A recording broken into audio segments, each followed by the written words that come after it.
ఆంధ్రప్రదేశ్ ముఖ్యమంత్రి చంద్రబాబు నాయుడు ముఖ్యంగా కూటమి ప్రభుత్వం మరో స్కామ్ కు తెరతీసిందనే వార్తలు వస్తున్నాయి. ముఖ్యంగా పెద్ద ఎత్తున దీనిపై రాద్ధాంతం జరుగుతోంది. అంటే వాస్తవానికి విలేజ్ క్లినిక్స్ తర్వాత పిహెచ్సి సెంటర్లలో బలమైనటువంటి వైద్య పరీక్షలు చేసే వ్యవస్థను గత ప్రభుత్వమే ఏర్పాటు చేసి ఆ వ్యవస్థ ఇప్పటికే అమల్లో ఉన్నా సరే 104 వెహికల్స్ లో వైద్య పరీక్షల్ని ప్రైవేట్ వ్యక్తులకు అప్పగించే నిర్ణయం తీసుకుంది. ఏకంగా ఏడాదికి 162 కోట్లు కట్టబెట్టే నిర్ణయం ఇది. దీనికి సంబంధించిన జీవో కూడా ఈ నెల 18వ తేదీన అంటే జస్ట్ మొన్న రిలీజ్ అయినటువంటి పరిస్థితి. దీనిపై విమర్శలు వస్తున్నాయి. భవ్య అనే ఒక సంస్థకు కట్టబెట్టడం మరో స్కామ్ కు తెరతీసింది కూటమి ప్రభుత్వం అనేది ప్రధానమైనటువంటి విమర్శ.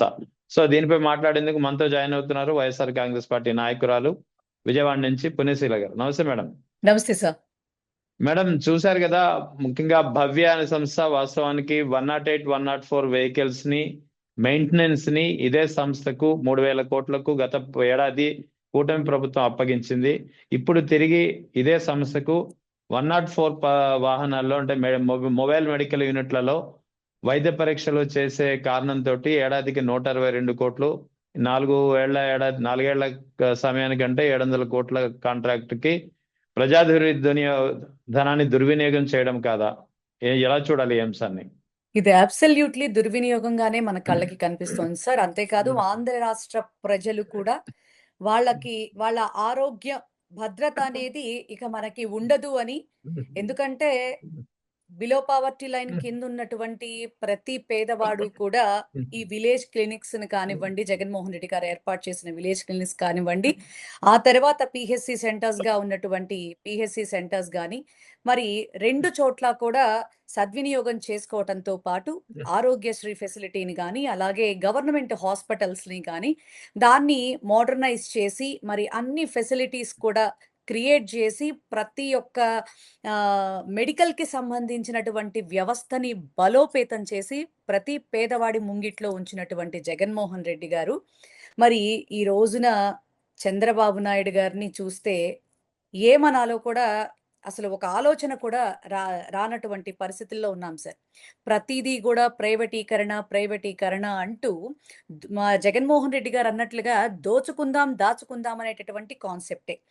ఏదైనా అసలు ప్రజలు మనకి ఓట్లేశారు కాబట్టి వాళ్ళకి జవాబుదారీతనంగా వాళ్లకు మేలు జరిగేటటువంటి విధంగా ఏదైనా చేద్దామా అనేటటువంటి మనస్సాక్షి లేకుండా ప్రతి ఒక్క దానిలో కూడా మన వాళ్ళకి ఎంత వస్తుంది, మనకెంత వస్తుంది, మన కార్యకర్తలు ఎంత మూట కట్టుకోగలుగుతారు, నేనెంత మూట కట్టుకోగలుగుతాను అనేటటువంటి కాన్సెప్ట్లో తప్ప ఈయన తీసుకునేటటువంటి ఏ ఒక్క నిర్ణయం కూడా ఆంధ్ర రాష్ట్ర ప్రజల భవిష్యత్తుకి ఉపయోగపడే విధంగా లేదు అనడంలో మరొక ఉదాహరణ సార్ ఈ 104 mobile units, medical mobile units.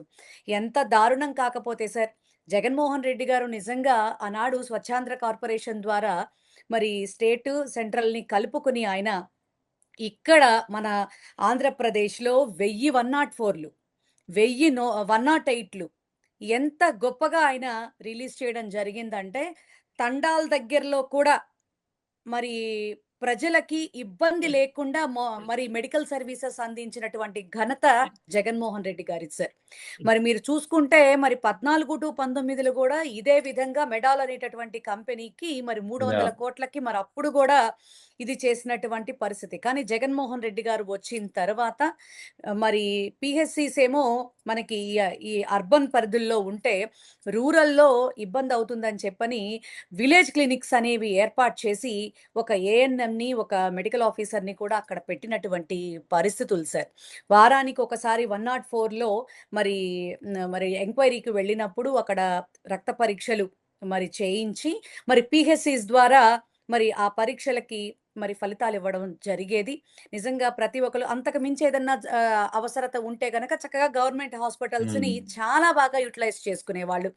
ఆ రోజుల్లో 90 to 24 మెడికల్ హాస్పిటల్స్ కళకళలాడిపోయినాయి సార్. నిజంగా ప్రతి ఒక్క పేదవాడు కూడా కార్పొరేట్ లెవెల్లో మరి మరి ఆరోగ్యపరమైనటువంటి అవకాశాలన్నిటినీ కూడా అందిపుచ్చుకున్నారు ఆ రోజుల్లో.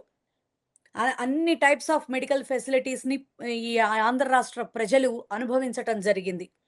నిజంగా జగన్మోహన్ రెడ్డి గారు ఈ ఇప్పుడు కూడా ఆయన గనక ఉండుంటే మనం అసలు ఈ సచివాలయ వ్యవస్థ యొక్క మరొక రూపం కానీ, మరి ఈ ఉమ్, ఈ విలేజ్ క్లినిక్స్ కానీ, అలాగే 17 మెడికల్ కాలేజెస్ మరి మరి కంప్లీట్‌గా ఇదయ్యి ఇటు మెడికల్ స క అదేంటి మెడికల్ సీట్స్ మనకి రావడంలో కానీ, మెడికల్ సర్వీసెస్ ప్రజలకివ్వడంలో కానీ, నిజంగా 100% సక్సెస్‌ని మనం చూడగలిగే వాళ్ళం సార్. అంతేకాదు ఆరోగ్యశ్రీకి ఎక్కడా కూడా మరి పెండింగులు పడేవి కాదు. బకాయిలు మరి ఇలా పెండింగ్ పెట్టి మరి ప్రజల్ని ఇబ్బంది పెట్టేటటువంటి పరిస్థితి ఎప్పుడూ చూసేవాడు కాదు జగన్మోహన్ రెడ్డి గారు.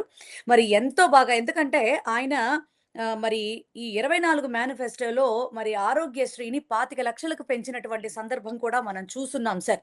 అంతేకాకుండా 3,000కి పైగా అంతకుముందు 2,500 దాకా ఉండేది సార్. ఈ అన్ని రోగాలు మెన్షన్ చేయటం జరిగింది. కానీ ఈ ఈ ఆ తర్వాత 24 మేనిఫెస్టోలో 3,000కి పైగా కూడా పెంచినటువంటి పరిస్థితులు ఉమ్, సార్. ఇంకా కొన్ని రోగాల్ని కూడా డిసీజెస్‌ని కూడా దానిలో పెట్టాల్సినటువంటి పరిస్థితి ఉందని చెప్పని వాటిని ఇంక్లూడ్ చేసి మరి 25,00,000కి మరి లిమిట్‌ని పెంచి ఎంతో బాగా మరి ఇటు నాడు నేడు ద్వారా విద్యని, అటు వైద్యాన్ని రెండిటిని కూడా మరి అలాగా మరి వెండి పళ్ళల్లో పెట్టినటువంటి భోజనంలాగా యా. ఈ ఆంధ్ర రాష్ట్ర ప్రజలకి జగన్మోహన్ రెడ్డి గారు అందిస్తే, ఈ రోజున నోటి దగ్గర కూడు గూడా తీసేస్తున్నటువంటి పరిస్థితిలాగా చంద్రబాబు నాయుడు గారి ప్రభుత్వ విధానాలు ఈ రోజున దారుణంగా ఉన్నాయనడంలో ఎటువంటి అతిశయోక్తి అయితే లేదు సార్.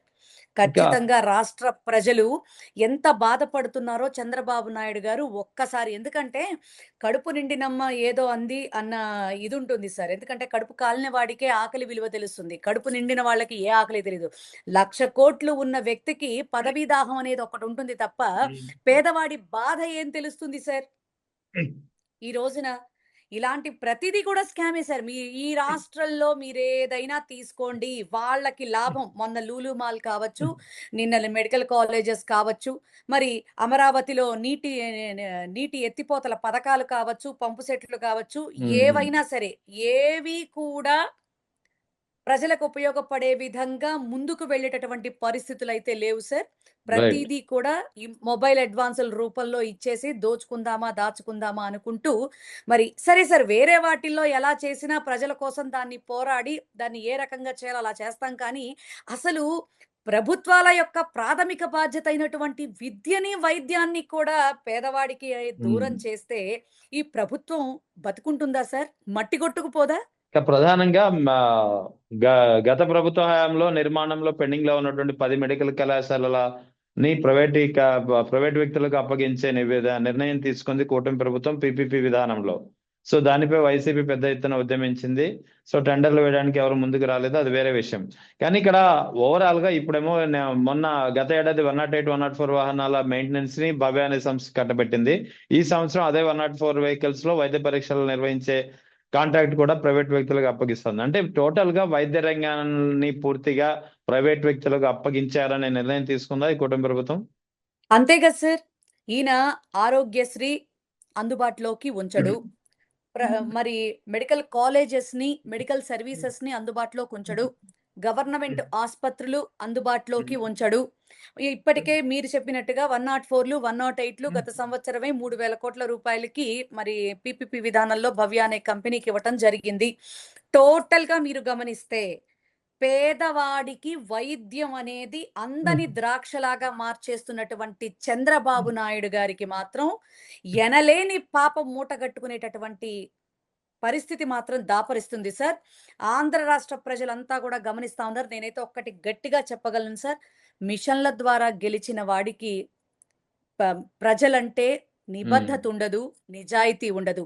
ప్రజల ద్వారా గెలిచినటువంటి, ప్రజల మనస్సులు గెలిచినటువంటి వ్యక్తి జగన్మోహన్ రెడ్డి గారు కాబట్టే డే 1 నుంచి ఆయన దిగిపోయేంత వరకు కూడా అహర్నిశలు ప్రజల కోసమే శ్రమించాడు. ప్రజల కోసమే గొప్ప గొప్ప సంస్కరణలు తీసుకొచ్చాడు. పేదవాడిని ఉన్నత స్థానంలో నిలబెట్టడానికి తన వంతుగా తను ఎంతో ప్రయత్నం చేశాడు, సక్సెస్ అయ్యాడు. కానీ ఈ ఈవీఎంల విషయంల మ్యానిపులేటింగ్‌తో మరి అధికారంలోకి వచ్చామంటే వచ్చామని బిల్డప్‌లు ఇస్తున్నారు. కానీ వాళ్ళ పరిస్థితేంటో, వాళ్ళ స్కాములేంటో, వాళ్ళ స్కీములేంటో ఈ రోజున మనకి తేటతెల్లంగా కనిపిస్తోంది సార్.